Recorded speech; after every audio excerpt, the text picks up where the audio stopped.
CDP में आज हमारा टॉपिक है इंटेलिजेंस थ्योरी से। आज हम लोग प्रैक्टिस सेट करते हैं। अब जो भी हमारा क्वेश्चन होगा वो टॉपिक वाइज होगा। इससे पहले मैं सीडीपी में 3 क्लास ले चुकी हूँ। अगर आप लोगों ने वो क्लास नहीं देखे हैं तो जाकर देख सकते हैं। जीन प्याजे का है, वाइगोस्की का है और कोलबर्ग का। वो तीनों मनोवैज्ञानिक से जो सीटेट में क्वेश्चन पूछा जाता है वो सब हम लोगों ने पिछले वीडियो में कर चुके हैं। आज हमारा टॉपिक है इंटेलिजेंस थ्योरी से। सब मोस्ट इम्पोर्टेंट टॉपिक है। आप लोग क्लास को देखते रहिएगा और हमारे चैनल को सब्सक्राइब कर लीजिएगा ताकि आपका कोई क्लास न छूट पाए। तो हमारे वीडियो को लाइक कीजिएगा। आज हमारा टॉपिक है इंटेलिजेंस थ्योरी से। आज हम लोग क्वेश्चन करते हैं। हमारा फर्स्ट क्वेश्चन है मल्टीपल इंटेलिजेंस थ्योरी ए में है पियाजे, बी में हॉवर्ड गार्डनर, सी में वाइगोत्स्की और डी में कोलबर्ग। क्वेश्चन नंबर 1 का आंसर हो जाएगा डी। हॉवर्ड गार्डनर ने दिया था मल्टीपल इंटेलिजेंस थ्योरी। हम लोग चलते हैं क्वेश्चन नंबर 2 में है टियरचिक थ्योरी ऑफ इंटेलिजेंस किसने दी थी। ए में है स्पीयरमैन, बी में स्टर्नबर्ग, सी में है बीनेट, डी में थॉर्नडाइक। क्वेश्चन नंबर 2 का आंसर हो जाएगा बी। स्टर्नबर्ग ने दिया था टियरचिक थ्योरी ऑफ इंटेलिजेंस। अब हम लोग चलते हैं क्वेश्चन नंबर 3 में है two factor theory of intelligence किसने दी थी। ए में है स्पीयरमैन, बी में है गार्डनर, सी में है गिलफोर्ड और डी में है ब्रूनर। तो क्वेश्चन नंबर 3 का आंसर हो जाएगा ए। स्पीयरमैन ने दिया था two factor theory of intelligence. अब हम चलते हैं क्वेश्चन नंबर 4 में है स्पीयरमैन के अनुसार जी का अर्थ क्या है। ए में है ग्रुप इंटेलिजेंस, बी में है जनरल इंटेलिजेंस, सी में है गिफ्टेड इंटेलिजेंस और डी में है ऑल इंटेलिजेंस। क्वेश्चन नंबर 4 का आंसर हो जाएगा जी फॉर जनरल इंटेलिजेंस। स्पीयरमैन ने जी का अर्थ बताया है जनरल इंटेलिजेंस थ्योरी को। अब हम चलते हैं क्वेश्चन नंबर 5 में है गार्डनर के अनुसार निम्न में से कौन सी मल्टीपल इंटेलिजेंस है। ए में है म्यूजिकल, बी में पॉलिटिकल, सी में है मोरल और डी में है स्पिरिचुअल। क्वेश्चन नंबर 5 का आंसर हो जाएगा ए म्यूजिकल इंटेलिजेंस। अब हम चलते हैं क्वेश्चन नंबर 6 में है स्टर्नबर्ग के सिद्धांत में प्रैक्टिकल इंटेलिजेंस को क्या कहा जाता है। ए में है बुक स्मार्ट, बी में है स्ट्रीट स्मार्ट, सी में है इमोशनल स्मार्ट और डी में है मेमोरी स्मार्ट। क्वेश्चन नंबर 6 का आंसर हो जाएगा हमारा बी। स्ट्रीट स्मार्ट को प्रैक्टिकल इंटेलिजेंस कहा जाता है स्टर्नबर्ग के अनुसार। अब हम चलते हैं क्वेश्चन नंबर 7 में है आईक्यू की अवधारणा सबसे पहले किसने विकसित की। ए में है अल्फ्रेड बिनेट ने, बी में है गार्डनर ने, सी में है पियाजे ने और डी में स्किनर ने। क्वेश्चन नंबर 7 का आंसर हो जाएगा ए अल्फ्रेड बिनेट ने। अब हम चलते हैं क्वेश्चन नंबर 8 में है गार्डनर के अनुसार कुल कितनी प्रकार की बुद्धि मानी जाती है। ए में 5, बी में 6, सी में 8 और डी में है 10। तो क्वेश्चन नंबर 8 का आंसर हो जाएगा सी। 8 प्रकार के बुद्धि को गार्डनर ने माना है। ये 8 प्रकार के जो ये है बुद्धियां हैं इसको आप याद कर लीजिएगा, रख लीजिएगा। तो हमारा भी एग्जाम था, मैं भी 8 को रट कर एग्जाम में गई थी और इससे क्वेश्चन एग्जाम में पूछा जाता है, इसलिए आप लोग भी इसको याद करके जाइएगा। अब हम चलते हैं क्वेश्चन नंबर 9 में है भाषा सीखने की क्षमता किस बुद्धि से संबंधित है। ए में है लिंग्विस्टिक इंटेलिजेंस, बी में है म्यूजिकल इंटेलिजेंस, सी में है नेचुरलिस्टिक इंटेलिजेंस और डी में है बॉडी इंटेलिजेंस। तो हमारा क्वेश्चन क्या है भाषा सीखने की। तो इसको आप क्रिएट कर सकते हैं लैंग्वेज से। लिंग्विस्टिक इंटेलिजेंस इसका ये आंसर है। आप लोग लैंग्वेज को क्रिएट करके तो कर सकते हैं। अब हम चलते हैं क्वेश्चन नंबर 10 में है गणितीय एवं तार्किक क्षमता किस बुद्धि का उदाहरण है। ए में हिस्ट्री, बी में लॉजिकल मैथमेटिक्स, सी में फिजिकल और डी में इंटरपर्सनल। तो लिंग्विस्टिक से तो हो जाएगा लैंग्वेज का, तो ये नहीं होगा। तो क्वेश्चन नंबर हमारा 10 का आंसर हो जाएगा बी। लॉजिकल मैथमेटिक्स को आप लोग गणितीय एवं तार्किक क्षमता से रिलेट कर सकते हैं, तो आप लोग कीजिएगा, आपका क्वेश्चन हल हो जाएगा। चलते हैं क्वेश्चन नंबर 11 में। 11 में है चित्रकला और मानचित्र समझने की क्षमता किस बुद्धि से जुड़ी हुई है। ए में है विजुअल स्पेटियल, बी में है म्यूजिकल, सी में है नेचुरलिस्टिक, डी में है वर्बल। तो क्वेश्चन नंबर 11 का आंसर हो जाएगा ए, विजुअल स्पेटियल से आप लोग रिलेट कर सकते हैं, क्योंकि चित्रकला और मानचित्र से संबंधित है। अब चलते हैं क्वेश्चन नंबर 12 में। 12 में है दूसरे की भावनाओं को समझने की क्षमता इस बुद्धि का उदाहरण। यहाँ क्या पूछ रहा है, दूसरों की भावनाओं को समझने की क्षमता किस बुद्धि का उदाहरण है। क्वेश्चन नंबर 12 का आंसर ए में है इंटरपर्सनल, बी में है इंटरपर्सनल, और सी में है म्यूजिकल, और डी में है लॉजिकल।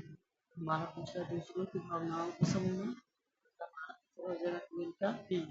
इंटरपर्सनल जो होता है ना, वो दूसरे की भावनाओं को समझने की, जब स्वयं को समझने की क्षमता हो तो आप लोग का दीजिएगा इंटरपर्सनल। आपको इसमें कंटिन्यू। अब हम चलते हैं क्वेश्चन नंबर 13 में। 13 में है स्वयं को समझने की क्षमता किस बुद्धि से संबंधित है। क्या पूछ रहा है, स्वयं को समझने की क्षमता। ठीक है, तो ए में हमारा इंट्रापर्सनल, और बी में है लिंग्विस्टिक, सी में है विजुअल, और डी में है नेचुरलिस्टिक। तो हमारा डी में जो है लिंग्विस्टिक, उससे लैंग्वेज से रिलेटेड है। विजुअल आपको समझ मानचित्र और चित्र से, और डी में है नेचुरलिस्टिक, नेचुरल मतलब होता है नेचर से, आप समझ सकते हैं। मतलब सवाल पूछ रहा है स्वयं को समझने की क्षमता। हमारा क्वेश्चन नंबर 13 का आंसर हो जाएगा ए, इंट्रापर्सनल। इंट्रापर्सनल जो बुद्धि होता है वो स्वयं को समझने की क्षमता से है। अब हम चलते हैं क्वेश्चन नंबर 14। 14 में है प्रकृति एवं पर्यावरण को समझने की क्षमता किस बुद्धि का उदाहरण। ए में है नेचुरलिस्टिक, बी में है म्यूजिकल, सी में है लॉजिकल, और डी में है वर्बल। क्वेश्चन नंबर 14 का आंसर हो जाएगा। आप लोग से रिलेट कर सकते हैं कि प्रकृति एवं पर्यावरण नेचुरल से है, तो नेचुरलिस्टिक बुद्धि से संबंधित है। आप लोग इसे रिलेट करके आप लोग क्वेश्चन हल कर लीजिएगा। अब हम चलते हैं क्वेश्चन नंबर 15 में। 15 में है गार्डनर के अनुसार प्रत्येक पक्षी में क्या होता है। ए में है केवल एक बुद्धि, बी में है सामान्य बुद्धि, और सी में है विभिन्न प्रकार की बुद्धि, और डी में है कोई बुद्धि नहीं। गार्डनर ने 8 प्रकार के बुद्धि को बताया है, तो केवल एक बुद्धि तो होगा नहीं, फिर भी समान बुद्धि भी नहीं होगा। इसमें क्या होगा आंसर इसका, 15 का आंसर होगा सी, विभिन्न प्रकार की बुद्धि। गार्डनर ने 8 प्रकार की बुद्धि बताया है, उसी के आंसर से आप रेट कर सकते हैं विभिन्न प्रकार की बुद्धि, तो गार्डनर ने बच्चों में कहा है। हम चलते हैं क्वेश्चन नंबर 16। 16 में है सीटेट के अनुसार शिक्षक को विद्यार्थियों का मूल्यांकन कैसे करना चाहिए। ए में है केवल आईक्यू से, बी में है केवल परीक्षा से, सी में है विभिन्न क्षमताओं के आधार पर, और डी में है केवल मौखिक परीक्षा से। तो क्वेश्चन नंबर 16 का आंसर हो जाएगा सी, विभिन्न क्षमताओं के आधार पर आईक्यू का टेस्ट किया जा सकता है। तो हम चलते हैं एक शिक्षक के अनुसार। अब हम चलते हैं क्वेश्चन नंबर 17 में। 17 में है स्पीयरमैन के सिद्धांत में इस किससे दर्शाया गया है। ए में है सामान्य बुद्धि से, बी में है विशिष्ट योग्यता से, सी में है सामाजिक बुद्धि से, और डी में है रचनात्मक से। क्वेश्चन नंबर 17 का आंसर हो जाएगा बी। आंसर हो जाएगा इसमें अब इससे पहले पढ़ चुके हैं जी। जी किससे हुआ था, जनरल से, जनरल इंटेलिजेंस से। अब क्या है से विशिष्ट योग्यता से है। हम चलते हैं क्वेश्चन नंबर 18 में स्टर्नबर्ग के अनुसार एनालिटिकल इंटेलिजेंस किससे संबंधित है। ए में समस्या का विश्लेषण करना, बी में कला और संगीत, और सी में खेल कूद, और डी में भावनाओं को समझना। क्वेश्चन नंबर 18 का आंसर हो जाएगा हमारा ए, समस्या का विश्लेषण करना। कला और संगीत से तो होगा नहीं, खेलकूद से भी नहीं होगा, भावनाओं को समझने से भी नहीं होगा, एनालिटिक। अब हम चलते हैं, इसका आंसर हो जाएगा ए। अब हम चलते हैं क्वेश्चन नंबर 19 में है म्यूजिकल इंटेलिजेंस किससे संबंधित है। ए में संगीत को समझना और प्रस्तुत करना, बी में है गणित हल करना, सी में है चित्र बनाना, डी में है खेल। क्वेश्चन नंबर 19 का आंसर हो जाएगा। आप लोग इसे रिलेट कर सकते हैं म्यूजिकल संगीत, मतलब म्यूजिकल इंटेलिजेंस से आगे समझ आएगा संगीत को समझ और प्रस्तुत करने को इंटेलिजेंस कहा जाता है। तो क्वेश्चन नंबर 19 का आंसर हो जाएगा ए। संगीत को समझना और प्रस्तुत करना म्यूजिकल इंटेलिजेंस थ्योरी। अब हम चलते हैं क्वेश्चन नंबर 20 में वुडली एनेस्थेटिकल इंटेलिजेंस किससे संबंधित है। इनमें है शारीरिक गतिविधियां और समन्वय से, और डी में है भाषा कौशल से, सी में है गणितीय क्षमता से, और डी में है संगीत से। आप लोग बॉडी से रेट कर सकते हैं। बॉडी एनेस्थेटिक इंटेलिजेंस है ना, वो समझ सकते हैं शरीर से है। तो हमारा क्वेश्चन नंबर 20 का आंसर हो जाएगा शारीरिक गतिविधियां और समन्वय से बॉडी एनेस्थेटिक इंटेलिजेंस संबंधित है। हम चलते हैं क्वेश्चन नंबर 21 में गार्नियर का सिद्धांत किस प्रकार के शिक्षण को बढ़ावा देते हैं। ए में रखने पर आधारित शिक्षण, बी में सभी के लिए एक जैसा शिक्षण, सी में है बाल केंद्रित एवं विविध शिक्षण, डी में है परीक्षा आधारित शिक्षण। क्वेश्चन नंबर 21 का आंसर हो जाएगा बाल केंद्रित एवं विविध शिक्षण। तो हम चलते हैं क्वेश्चन नंबर 22 में सीटेट के अनुसार इंटेलिजेंस क्या है। ए में है केवल जन्मजात क्षमता है, बी में है सीखना, तर्क करने और समस्या को हल करने की क्षमता, सी में है केवल स्मरण शक्ति, डी में है केवल परीक्षा में अच्छे अंक लाना। क्वेश्चन नंबर 22 का सीखने, तर्क करने और समस्याओं को हल करने की क्षमता है इंटेलिजेंस थ्योरी। अब हम चलते हैं क्वेश्चन नंबर 23 में है इमोशनल इंटेलिजेंस का संबंध किससे है। ए में है भावनाओं को समझने और नियंत्रित करने से, बी में है केवल आईक्यू से, सी में है केवल भाषा से, और डी में है केवल गणित से। क्वेश्चन नंबर 20 ठीक है हो जाएगा इमोशनल से इंटरप्रेट कर लीजिएगा, भावनाओं को समझना नियंत्रित करना। तो क्वेश्चन नंबर 20 का आंसर हो जाएगा ए। अब हम चलते हैं क्वेश्चन नंबर 24 में है निम्न में से कौन सा गार्डनर की बुद्धि नहीं है। क्या पूछा है, नहीं है, आप लोग याद रख लीजिएगा नहीं है। क्वेश्चन नंबर 24 की ए में है लैंग्वेजिस्टिक, बी में है म्यूजिकल, सी में है पॉलिटिकल, डी में लिटरेस्टिक। 24 में लिंग्विस्टिक भी है, म्यूजिकल भी है, गार्डनर की बुद्धि है और नेचुरलिस्टिक भी है। क्वेश्चन नंबर सी पॉलिटिकल नहीं है। मुझसे क्या पूछा नहीं है, अभी नहीं पूछा है। क्वेश्चन नंबर 24 का आंसर हो जाएगा पॉलिटिकल, मतलब ऑप्शन सी। हम चलते हैं क्वेश्चन नंबर 25 में है बुद्धि का सबसे उपयुक्त आकलन कैसे किया जाना चाहिए। ए में है केवल लिखित परीक्षा से, बी में है केवल आईक्यू टेस्ट से, सी में है विभिन्न गतिविधियों और प्रदर्शन के आधार पर, और डी में है केवल मौखिक परीक्षा से। क्वेश्चन नंबर 25 का आंसर हो जाएगा सी, विभिन्न गतिविधि और प्रदर्शन के आधार पर आकलन किया जा सकता है। अब हम चलते हैं क्वेश्चन नंबर 26 में है स्टर्नबर्ग की प्रैक्टिकल इंटेलिजेंस का उदाहरण क्या है। ए में वास्तविक जीवन की समस्याओं का समाधान करना, बी में है कविता लिखना, सी में है गीत गाना, डी में है चित्र बनाना। क्या वाला प्रैक्टिकल इंटेलिजेंस टू। तो हमारा आंसर हो जाएगा 26 का हो जाएगा ए, वास्तविक जीवन की समस्याओं का समाधान करना है प्रैक्टिकल इंटेलिजेंस थ्योरी है। अब हम चलते हैं क्वेश्चन नंबर 27 में है सीटेट में किस सिद्धांत पर सबसे अधिक प्रश्न पूछे जाते हैं। ए में गार्डनर का मल्टीपल इंटेलिजेंस थ्योरी, बी में स्पीयरमैन का टू फैक्टर थ्योरी, और सी में है स्टर्नबर्ग का टियर्चिक थ्योरी, डी में है थॉर्नडाइक का मल्टी फैक्टर थ्योरी।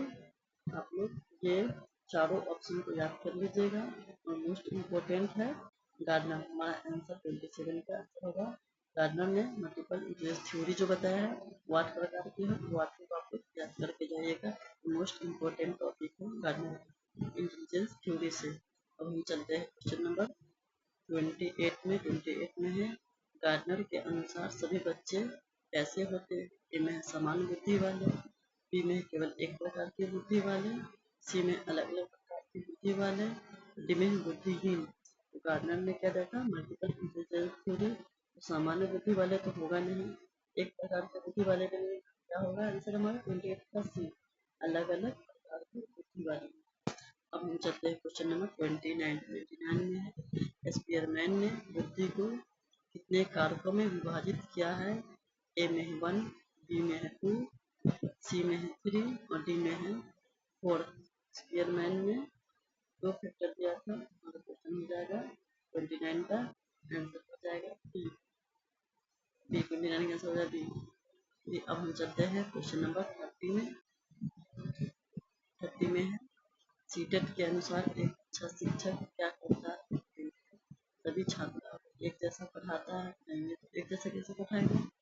बी में है केवल मेधावी छात्रों पर ध्यान देता है, नहीं सब पर ध्यान देता है। सी मेधावी छात्रों पर भी ध्यान देना चाहिए। अब सी में है विद्यार्थी व्यक्तिगत क्षमताओं को पहचान कर शिक्षण देना चाहिए। डी में है केवल परीक्षा की तैयारी, परीक्षा की तैयारी से क्या है। हमारा क्वेश्चन नंबर 30 का आंसर हो जाएगा सी, विद्यार्थी की व्यक्तिगत क्षमताओं को पहचान कर शिक्षण कराना चाहिए। अच्छे शिक्षक को। इस तरह हम लोगों ने 30 क्वेश्चन को सॉल्व किया है और सबका आंसर नीचे वाले पेज पर दिया हुआ है। 30 का आप लोग देखकर मिला सकते हैं इसमें से कितना सही है और कितना और देखकर आप लोग वीडियो को बार बार देख के प्रैक्टिस करते रहिए, ताकि इंटेलिजेंस थ्योरी से अगर कोई क्वेश्चन आए तो आप लोग का क्वेश्चन रहे नहीं, क्योंकि एक क्वेश्चन से सब फेल करते हैं और एक क्वेश्चन से ही पास करते हैं। एक नंबर एग्जाम में बहुत इम्पोर्टेंट होता है। इससे पहले वाले वीडियो अगर आप लोगों ने नहीं देखा है तो जाकर देख लीजिएगा। जीन प्याजे जी का है, वाइगोस्की जी का है, वॉलबर्ग जी का है। हमारा जो भी क्वेश्चन होगा टॉपिक वाइज होगा, बेहतर है आप लोगों के लिए। अगर हमारे चैनल को आप लोगों ने सब्सक्राइब नहीं किया है तो सब्सक्राइब कर लीजिए और वीडियो को लाइक कीजिए।